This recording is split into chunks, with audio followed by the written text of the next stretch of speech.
Unit 9. Focus on Formats 1. Exercise 3. I understand why you want to do 20th century American novels, but the problem is that the seminars coincide with the seminars for 19th century poetry, and you said you wanted to do that, too. What if I did medieval poetry and 20th century American novels? That's possible on the timetable. Well, yes it is, but all your other courses have focused on the 18th century and later. If you do a course on the medieval period now, it won't fit very well with the other things you've studied, will it? This is your final year, so you won't have time to do any other medieval courses. That's true. I do want to do some poetry, though. I haven't done any yet. Only novels and plays. The only other poetry course next semester is contemporary poetry. Well, as I said, I've done several courses on the novel, and contemporary poetry would go very well with 19th century poetry, wouldn't it? It would be interesting to compare poetry from the two different periods. That means you won't be able to do 20th century American novels. The course won't be running again this academic year. I can live without it. I did contemporary American novels last semester anyway. Okay, that's fine by me then.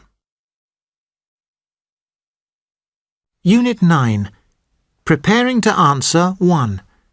Exercise 2. Alex is a student at university. He has handed an essay to his tutor. The tutor has read it, and now they are discussing ways the next essay he writes can be improved. First, you have some time to look at questions 21 to 25. Listen carefully to the first part of the conversation and answer questions 21 to 25. Hello, Alex. Hi. Well, I was impressed by your essay. It's certainly an improvement on the previous one. That's good news. I worked on it for a long time, and I remembered the things you told me to do in our last tutorial. I can see that you did. You've addressed most of the problems I pointed out last time.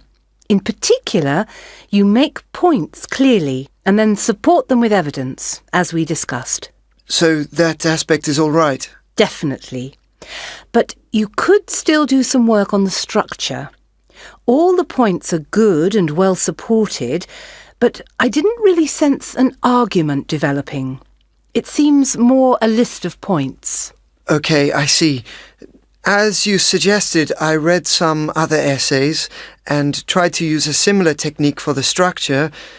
I thought I structured my arguments better this time too.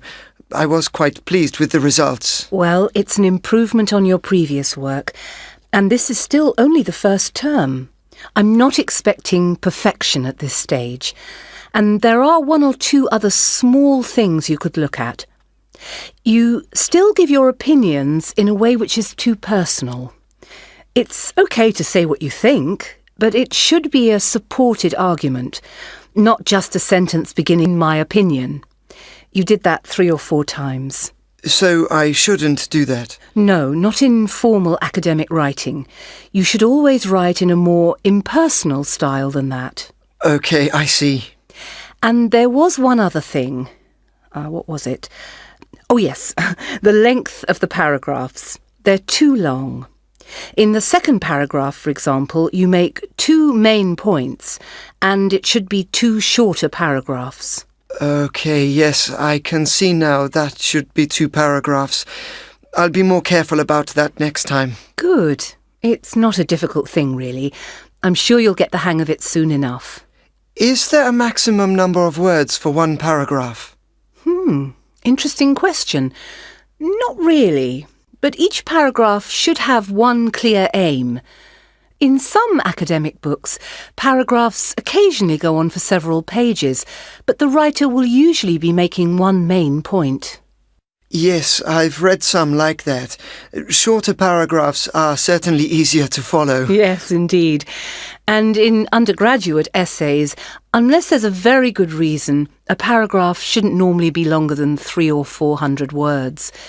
If you find one has come out much longer than that, see if you can find a way to divide it into two. OK, I understand. I'll remember that for next time. Before you hear the rest of the conversation, you have some time to look at questions 26 to 30. Now listen and answer questions 26 to 30. The only major problem is one point you make towards the end, in your penultimate paragraph. You said that Antarctica remains the world's last unknown continent. What did you mean by that? Well, we don't really know very much about it, just that it's very cold. But that's not really true, is it? There are dozens of scientific bases there, with thousands of scientists collecting data. What you said was true 100 years ago, but not now. A huge amount of information has been collected about what's both above and below the ground there. Yes, I hadn't really thought about that. I know, for example, a company called Eskom has been exploring for oil and minerals there. I read about it recently. Well, that's true, but it's not really what I was thinking of. Mostly, there's been a lot of research into climate change, some of it done by this university, in fact. Some regions there have been studied in much more detail in that respect than most places in Europe and America. Yes, of course. I hadn't really forgotten about the scientific exploration angle. I suppose I just meant that there are large areas that have never been visited by people. There are, of course, but it's all been closely mapped by satellites. We know what's there, even if nobody has seen it with their own eyes. So, did I lose marks for that?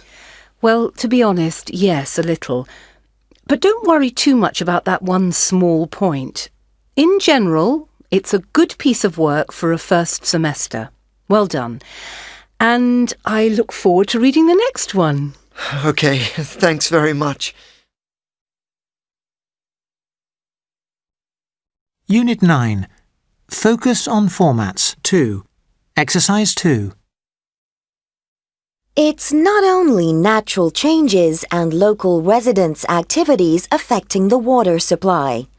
Few tourists used to venture into this inhospitable region, but an ever-increasing number of camel trekking adventure tours and the like are bringing in more and more visitors.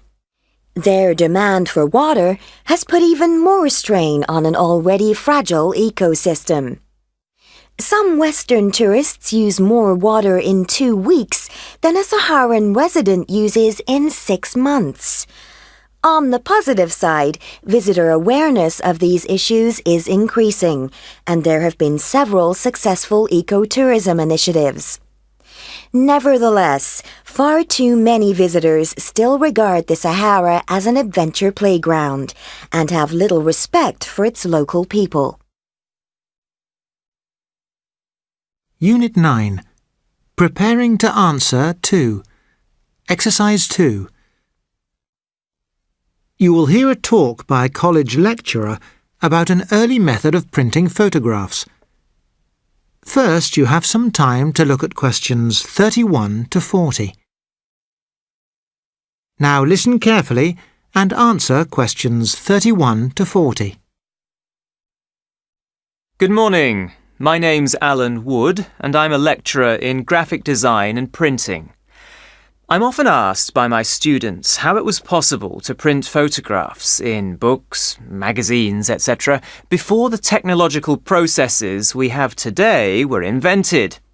Well, a number of techniques were developed, but the most successful was called photogravure.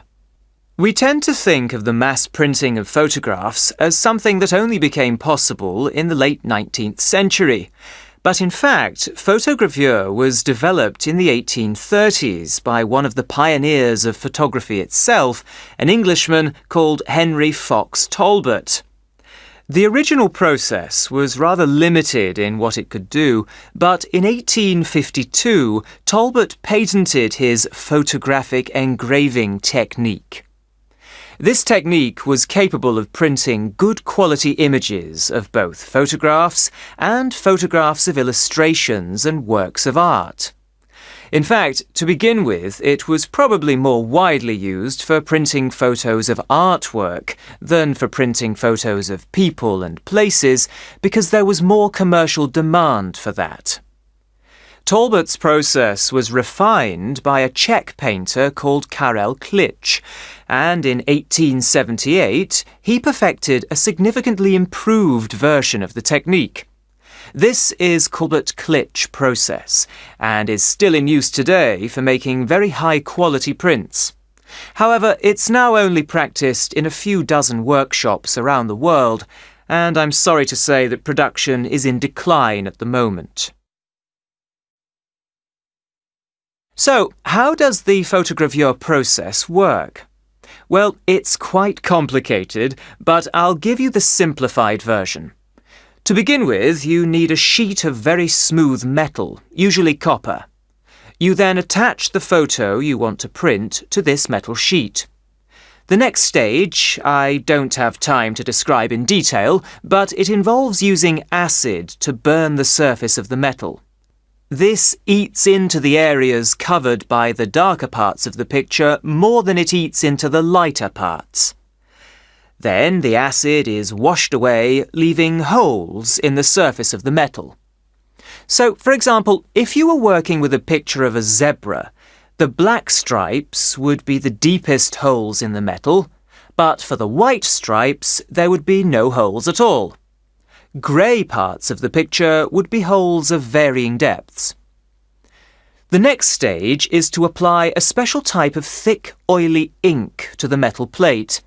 This has to be spread very evenly, and it's important to make sure that the ink is pushed very thoroughly into all the recesses, or holes, as I referred to them earlier.